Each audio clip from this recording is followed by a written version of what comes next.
Good morning, this is Mrs. Perry, and I'm just going to go over the language part with you today about the irregular plural nouns.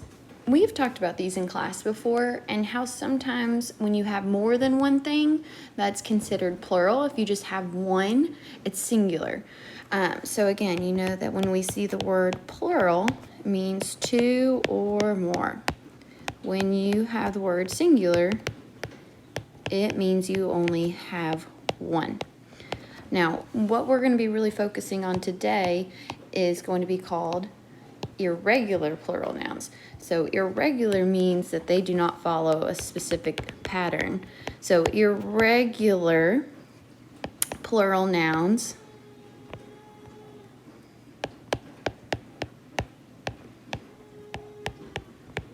will not follow necessarily a same pattern as something that you've seen before. So our main topic today is going to be irregular plural nouns. Okay, so let's practice. Now, sometimes we have a pattern, which is really nice, and sometimes it changes. So some words with the double O, okay, are going to change to double E's. For example, goose.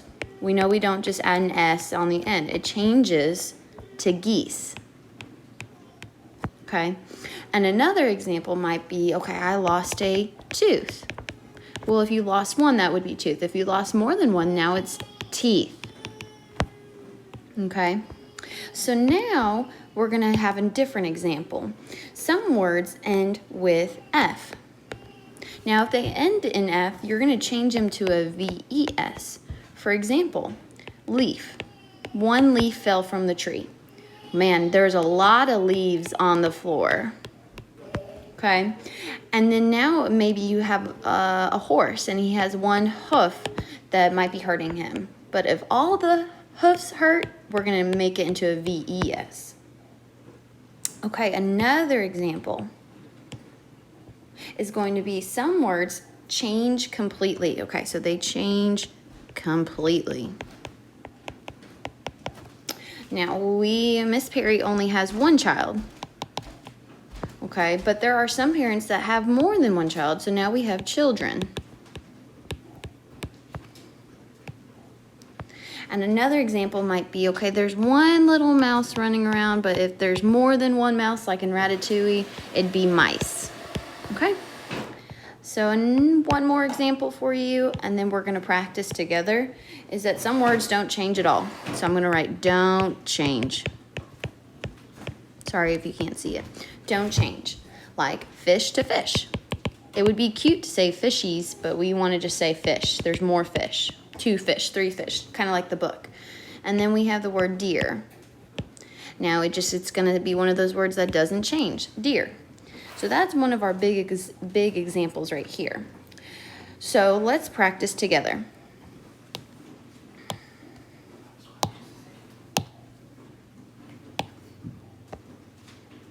Okay, so on that first page, we are going to circle the incorrect plural, then we're going to rewrite the correct plural noun to the side.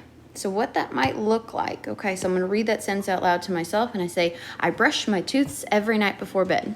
That kind of sounds a little silly, right? So we're going to circle the incorrect plural, which would be tooths.